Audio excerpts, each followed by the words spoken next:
Their two daughters and one daughter-in-law went check on their parent. On the way to see them, the phrases remind about their parents: growing poor, always feel insecure about things, and always guessing other person's intentions in the negative ways. Three of them laughs because it wasn't a joke, but the reality happened to their parents. As a second generation, they make fun at their first generation parent. Their son-in-law rushed to them and said, "Your parents passed away inside the house." Two daughters' reaction were numbs. The daughter-in-law told the police that their business are nearly collapsed. They don't trust us, but rather believe the fortune teller.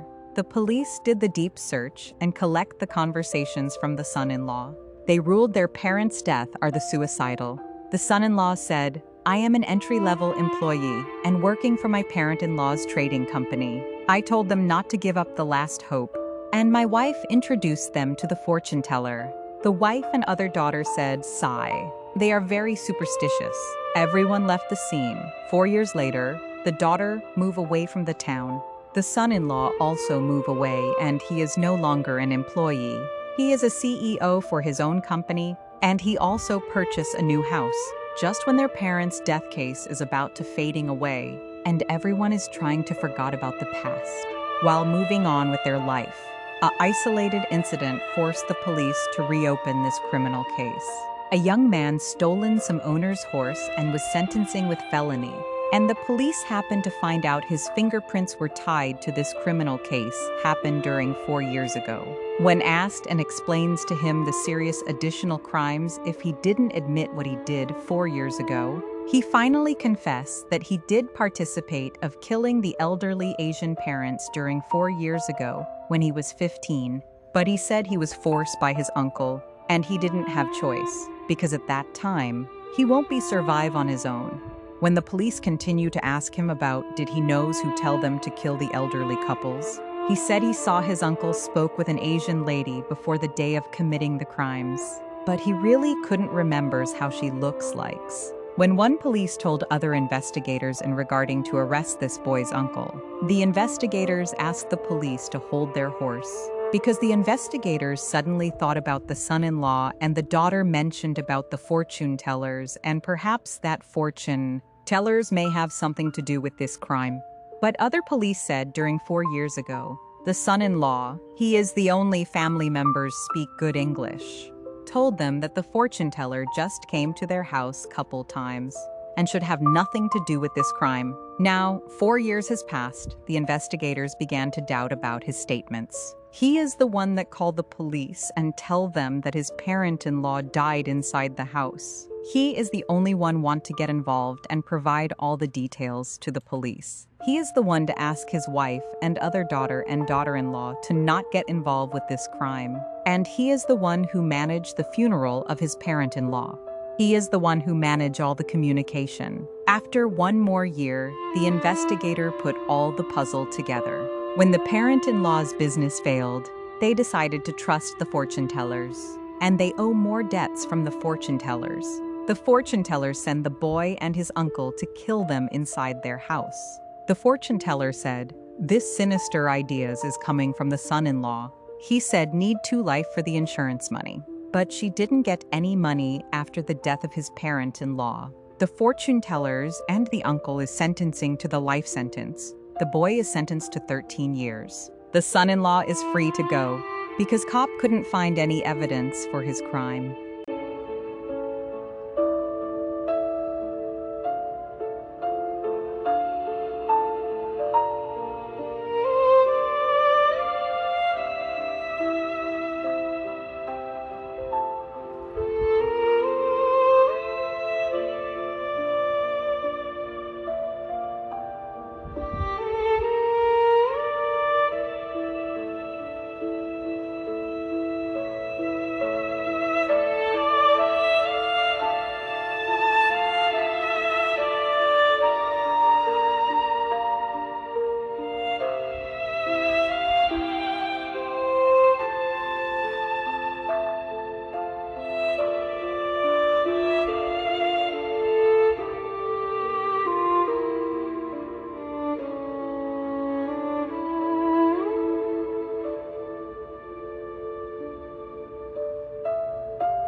So my question to you is, how much money were you promised by Daphne to go down and do this?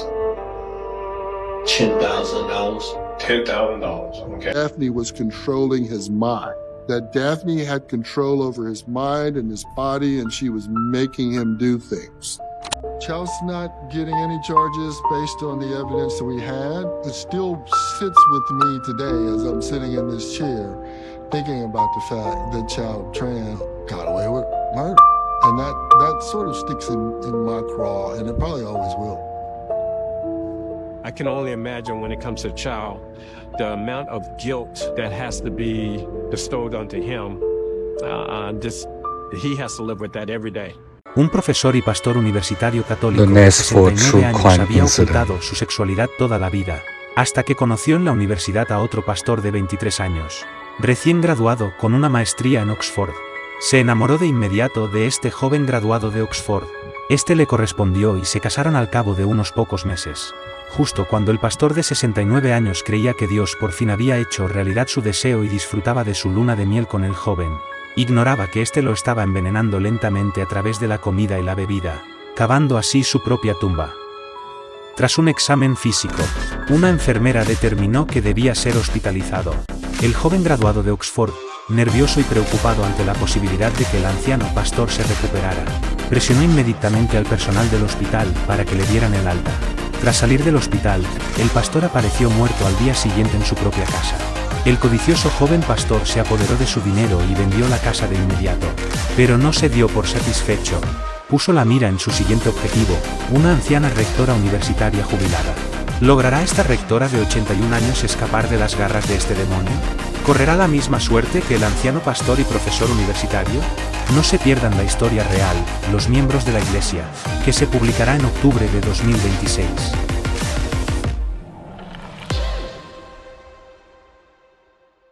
Julho de 2024 em Almaty, Cazaquistão. A noite é calma e pacífica, é uma das sextas-feiras à meia-noite. De repente, um barulho alto faz muitos moradores acordados ao redor do bairro. Uma mulher de 22 anos cai dos 16 andares e é declarada morta, antes que a ambulância chegue ao local. Quando a investigação começa, duas outras mulheres que fizeram uma festa com ela dentro do complexo de apartamentos afirmam que são as testemunhas, e não os suspeitos. No entanto, o advogado público da vítima não se sentiu assim. Ele pode descobrir outras evidências contra as únicas duas testemunhas dentro do complexo de apartamentos. Por favor, fique ligado para o incidente de crime verdadeiro de fevereiro de 2027, a morte após a festa.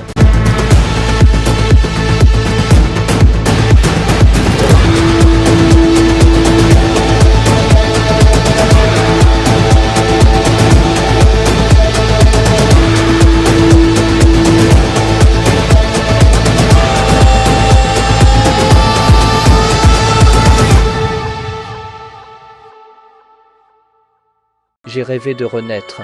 J'ai rêvé que mes parents biologiques ne m'avaient pas abandonné. Je repense à mes 24 années d'existence, à ma jeunesse, à mon pays natal, l'Ukraine. Mes parents adoptifs américains m'ont tout donné. Ils m'ont offert 2 voitures et m'ont accueilli chez eux. Ils ont pris le temps de m'aimer tout au long de ces 10 dernières années. Ils m'ont aidé à grandir et à devenir une meilleure personne. Ils continuent de tolérer mes erreurs.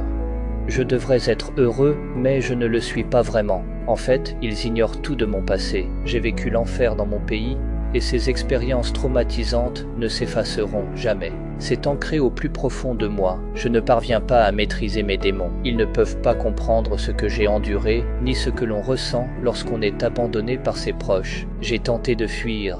J'ai commis toutes sortes de mauvaises actions. Je voulais qu'ils me mettent à la porte, mais ils ne l'ont pas fait. Ils ont continué à m'aimer. Je n'en pouvais plus. Je n'ai jamais connu l'amour, je ne sais pas comment l'exprimer. Ils m'ont poussé à bout. J'ai pris la route pour échapper à la police cette nuit. Ce matin, j'ai besoin de boire. Je suis dans un magasin et je sais que je vais me faire arrêter aujourd'hui. Je ne veux plus fuir, je suis prêt à avouer.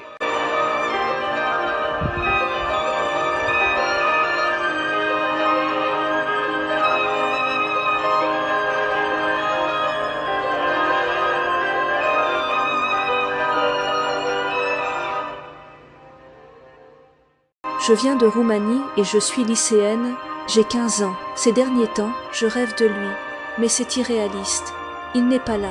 Il n'est pas tangible. Aujourd'hui, je n'ai pas envie de rentrer en transport en commun. C'est alors qu'il apparaît et me propose de me raccompagner en voiture. Dans mon rêve, tu m'as demandé si mon nouvel amoureux m'aimait autant que toi. Il m'aime beaucoup, mais l'amour que tu me portais ne peut pas être comparé au sien. J'ai rêvé de notre baiser d'il y a 3 ans, quand nous en avions 12. Ton âme rôde-t-elle encore autour de moi? Cet homme insiste pour que je monte avec lui. Il a l'air gentil. Il me rappelle mon grand-père. Alors je me dis que je peux accepter. Attends, qu'est-ce que tu essaies de me faire? S'il te plaît, aide-moi.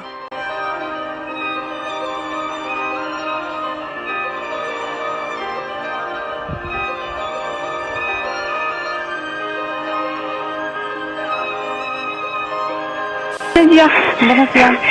Vreau și în legătură cu poliția. Da. Ce s-a întâmplat? Doamnă, sunt domnișoara, am 15